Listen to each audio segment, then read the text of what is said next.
Buong karangalang inihahandog ng DZRH para sa bagong milenyo ang isa pang magandang dula mula sa panulat at direksyon ni Salvador M. Royales. May pangako ang bukas.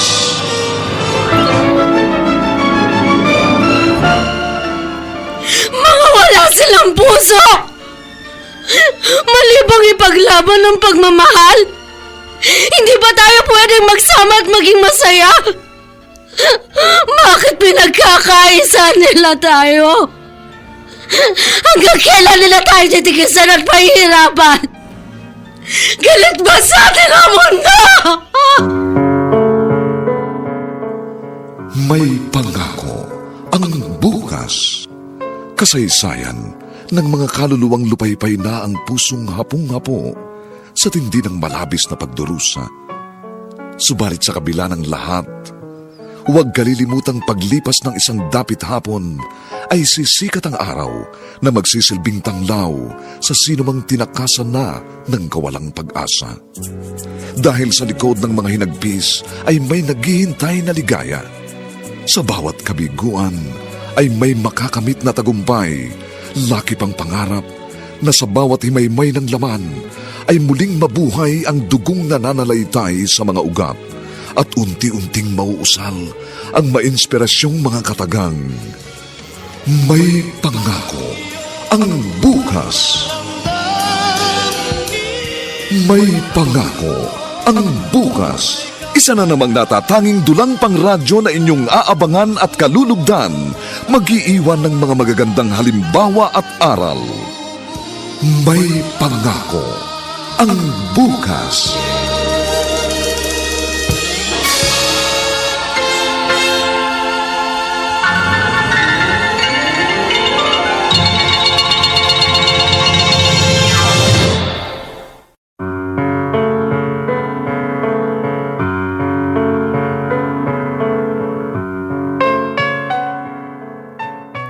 Magandang araw na muli sa inyong lahat, mga kaibigan. Narito na po ang ikalawang kabanata ng ating tampok na kasaysayan sa linggong ito, pinamagatang Galit ba sa atin ang mundo? Dito pa rin sa ating natatanging dula, May Pangako ang bukas.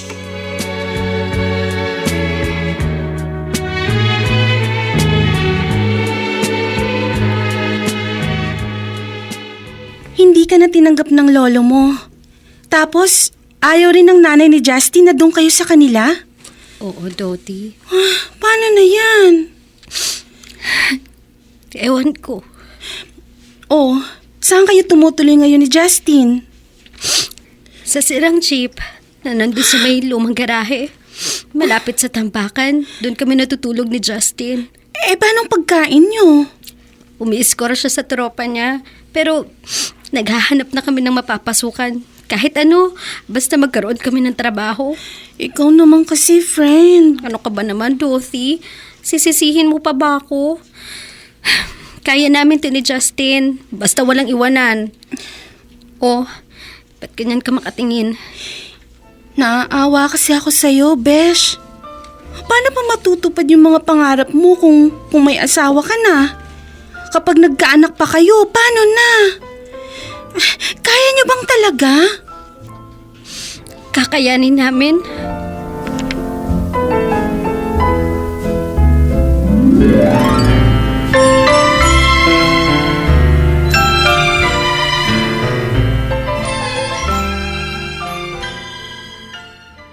Tol, ito lang talaga pwede kong ibigay sa'yo eh. 50 pesos. Tol, baka pwede mo naman dagdagan. Wala na talaga. Ibinawas ko lang yan sa pambili ko ng project. Sige, salamat. Wala na kami magastos ni Alona eh. Yung pinagbilhan namin ng cellphone, ubos na. Baka naman pwedeng pakiusapan mo uli ang inay mo.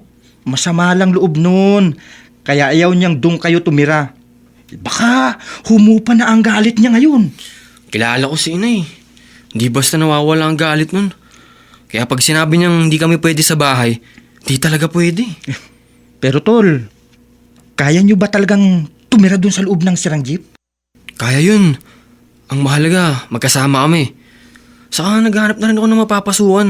Kapag may trabaho na ako, maghahanap kami ng maupahan. Ano naman trabaho? Hindi ka pa nga tapos ng high school ha. Kahit na ano. Baka mamaya kung anong gawin mo ha. Roji, pasaway na anak lang ako. Pero hindi ako masamang tao. Tsaka syempre, kapag may nangyari sa akin, paano na si Alona? Sa akin lang siya kumukuha ngayon ng lakas. Kaya nga, dapat ikaw ang mas maging matatag. Saka ikaw ang lalaki tol. Sa'yo siya huhugot ng lakas. Alam ko yun. Tsaka mahal ko siya.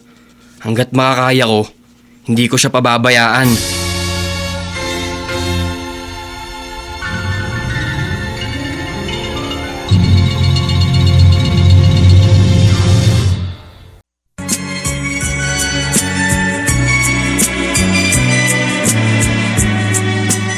At ngayon, balikan natin ang tampok na kasaysayan sa ating dulang. May pangako ang bukas.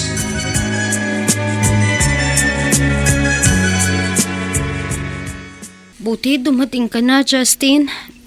Kanina pa kasi ako nagugutom. May dala ako kaya lang, tinapay lang to. Tsaka isang balot na pansit. Itong pansit na lang ang kainin natin. Oh, hati tayo. Yung tinapay, mamaya na lang para may hapunan tayo. Yan lang. Oo eh. Ito lang ang pwedeng bilhin ng nadilihensya ko. Buti nga kahit papano, meron. Sige na nga. Pwede na yan. Heto ang tubig ko na hiningi ko. Nilagay ko lang dito sa bote ng soft drinks.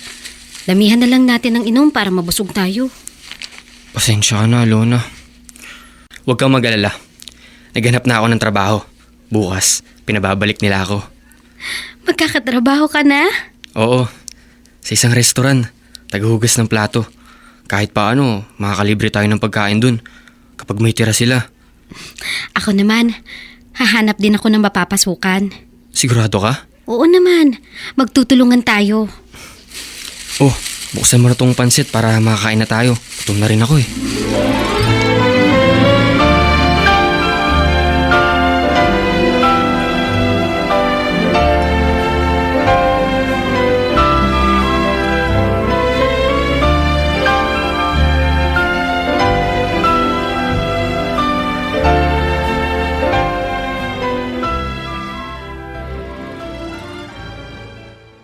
Magandang araw po, Lolo Pidjong. Saan pong punta nyo? Diyan lang. May magpapakumpunin ng kanilang lababo eh. Ah, ganun ho ba? Siya nga ho pala, nagkita kami kahapon ni Alona. No. Kumusta naman sila dun sa bahay ni Justin? Wala po siya ron. Ha? Hindi po sila doon nakatira. Kundi sa isang sirang jeep. Hindi rin po kasi sila tinanggap ng nanay ni Justin para doon tumira eh. Ganun ba? Opo. Nakakaawa nga pong kalagayan niya, Lolo. Sige, Doti. Ho? Nagmamadali kasi ako. Ay! Parang baliwala lang kay Lolo Pidjong yung sinabi ko na kawawa si Alona. Hindi ba siya naaawa sa kanyang apo?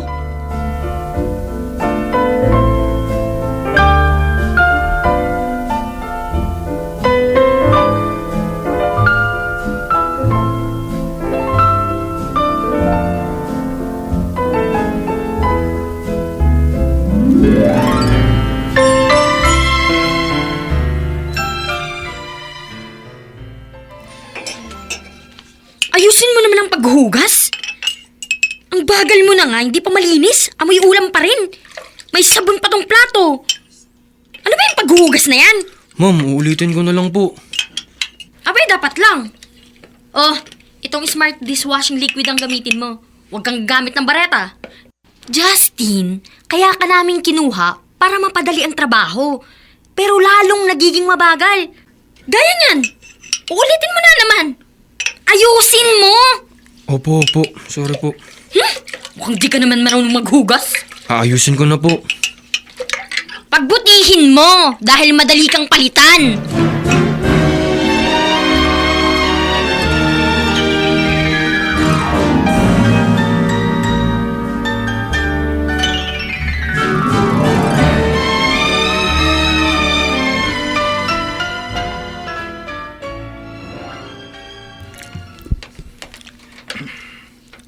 Bakit ka narito, Rogie?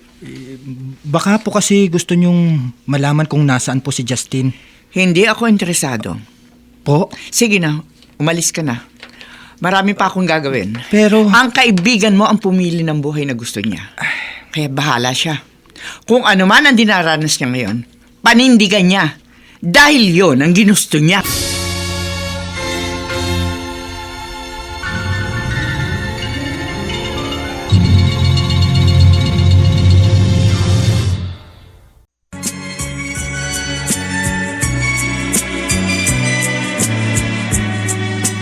At ngayon, balikan natin ang tampok na kasaysayan sa ating dulang. May pangako ang bukas.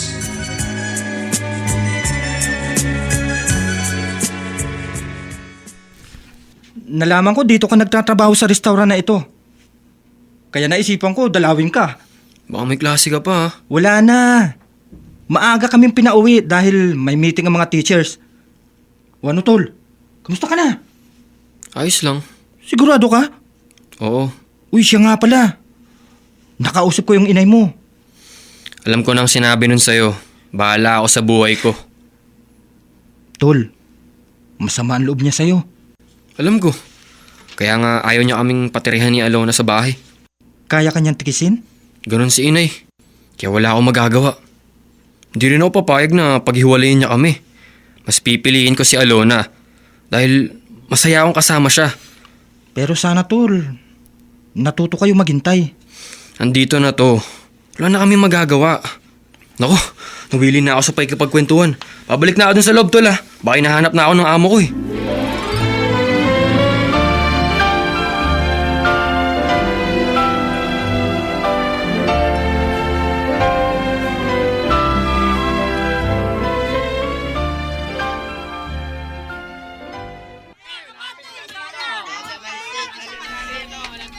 Kanina pa ako paikot-ikot sa palengke para mag-apply na tindera. Wala namang tumatanggap sa akin dahil hindi daw nila ako kilala. Saka kailangan pa ng kung ano-anong clearance. Ang dami namang arte. Tindera na nga lang. Ang dami pang hinahanap. Ay. Nagugutom na ako. Wala naman akong pera pambili ng pagkain. Nakakahiya namang manghingi. Si Lolo Pidjong. Pero hindi.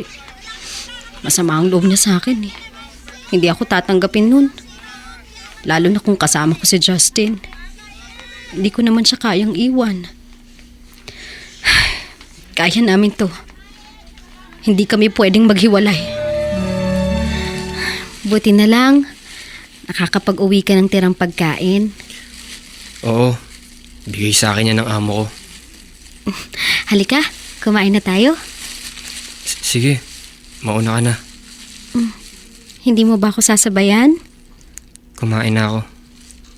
Teka, ano bang nangyayari sa'yo? Ang tamlay mo. Nahihirapan ka ba sa trabaho mo? Hindi. Tiyaga ka lang muna ha. Alona, hindi na kasi ako pinapapasok bukas. Ha? Bakit? Tinanggal na ako. Pinalitan na. Kakaumpisa mo lang ha. Tinanggal ka na agad. Paano na tayo? Magtitiis na naman ba tayo sa gutom?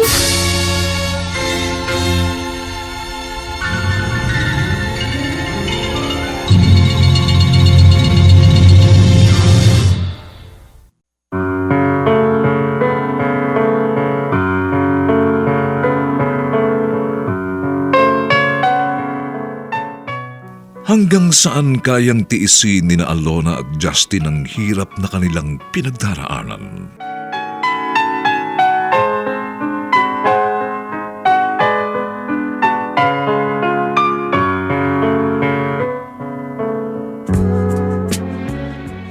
Mga nagsiganap, Ian Miranda, Susan Robles, Phil Cruz, Jenaline de la Cruz, Jerry Mutia, at si Lana Banderas ng Yes the Best sa papel na Alona. Nilapatan ng tunog ni Bernie Bascao. sa musika ni Buboy Salog.